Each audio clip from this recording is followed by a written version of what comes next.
دوستو یہ شاہد خاقان عباسی کی ذرا گفتگو سنیں. یہ اب اسٹیبلشمنٹ کے جرنیلوں پر الزامات لگا رہے ہیں جس طرح کے رجیم چینج میں ان کا کوئی کردار نہیں تھا. اپنے آپ کو سطح سویترے ثابت کرنے کی کوشش کر رہے ہیں. ان کی منافقت ان کے منہ سے عیاں ہے. اتنے یہ منافق نہ ہوتے تو رجیم چینج آپریشن جو کیا ہے امریکہ نے اس کا یہ حصہ نہ بنتے.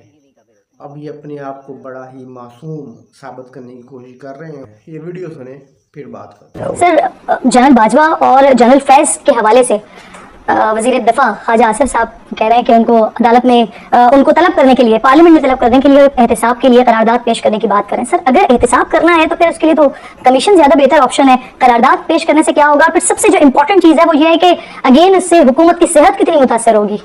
دیکھیں یہ بات جہاں تک میری نالج ہے خواجہ صاحب نے ٹی وی پروگرام میں کہی ہے. ٹی وی پر جب ہم جاتے ہیں تو وزیر بھی ہوں تو ہم وہاں پر اپنی بات کرتے ہیں جو ہمارے ذہن میں ہوتی ہے. اب آپ حکومت کی نمائندگی نہیں کر رہے ہوتے. تو میرا خیال ہے خواجہ صاحب نے اسی پس منظر میں بات کی ہے کہ میرا یہ خیال ہے. اب اگر وہ حکومت اس بات میں یقین رکھتی ہے ان سے اتفاق کرتی ہے کیونکہ ایک اہم وزیر ہیں تو پھر اس میں معاملے میں کسی کو شکایت کرنی پڑے گی. میرا ہمیشہ یہ خیال رہا ہے کہ ان چیزوں میں پڑھنے کے بجائے بہتر ہے کہ پہلے ایک ٹروتھ کمیشن بنا دیں. حقائق اس ملک میں عوام کے سامنے رکھنے کے ہوتا کیا رہا ہے. جنرل باجوہ صاحب نے کچھ کیا ہے ان کا یہ 6 سال کا دور گزرا ہے. یہ ریسنٹ دور ہے 2016 سے لے کر 22 تک. تو وہ سب کے ذہن میں تازہ ہے. تو لوگ اگر بتا دیں کہ جی جنرل باجوہ صاحب نے یہ کام کیے اچھے کیے ہیں برے کیے ہیں. دوسرے آگے بتا دیں کہ جنرل فیض صاحب نے یہ کام کیا ہے. کوئی آگے بتائے گا یہ انہوں نے اچھے کام کیے ہیں. ہر آدمی اپنے جو جانتا ہے اس معاملے کے بارے میں وہ آگے ریکارڈ کرا دے گا اور یہ بات پاکستان کے عوام کے سامنے چلی جائے گی کہ ہوتا کیا رہا ہے.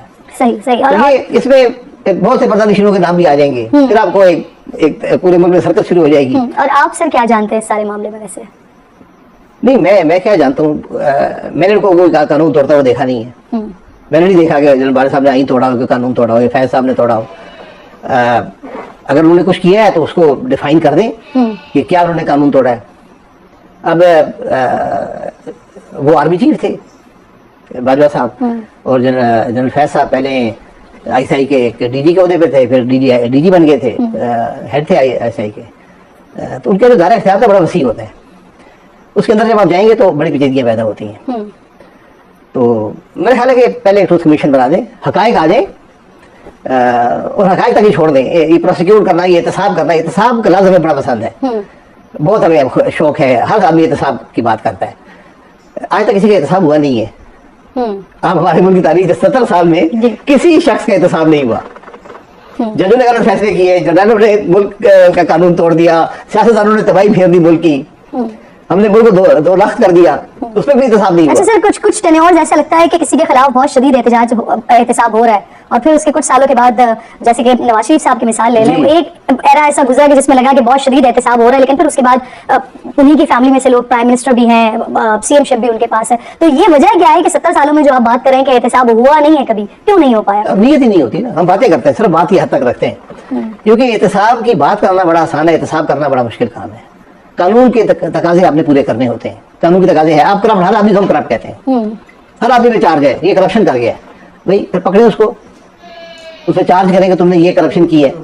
وہاں پہ ہم جاتے نہیں ہیں. یہ قانون کے تقاضے ہم پورے نہیں کر پاتے. حالانکہ کیوں سر؟ جی کیوں؟ قانون کے تقاضے ہیں نا. میں آپ کو کہوں جی آپ 500 ارب کی کرپشن کر گئے تو اب تقاضے پورے کریں. اس کے کہاں پہ میں نے کرپشن کی ہے؟ مجھ سے الزام ہے کہ آپ نے 58 ارب روپے کا نقصان کر دیا ہے ملک پاکستان کا. تو ابھی آپ نے ان میں سے 18 ارب کا کیا تو 40 ارب کا ہوگا. لیکن آپ نے کرپشن نہیں کی. یہ بھی ہمیں بار بار جج صاحب کہتے ہیں کہ آپ نے کرپشن نہیں کی. آپ نے اختیارات کا ناجائز استعمال کیے. تو میں نے کہا مجھے بتا دیں میرے اختیارات تھے کیا جب میں نے ناجائز استعمال کیے. اور میں آپ کو بیوقوف نظر آتا ہوں کہ میں ناجائز اختیارات استعمال کرنے شروع کر دوں گا. تو یہ سارے ہمارے تماشے ہیں. صحیح. تو مجھ سے پہلے جو وزیر تھے پیٹرولیم کے ان پہ 458 ارب کا لگا تھا. 458 ارب کا ان پہ چارجز لگے. یہ 458 ارب کا کرپشن کر گیا.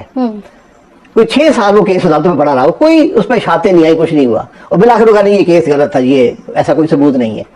تو اس لیے اگر آپ نے کرپشن پکڑنی ہے تو اس کا بڑا آسان طریقہ ہے. اس نیب کو بند کریں اور ہر ایک کی ٹیکس ریکارڈ ٹیکس کے قوانین استعمال کریں.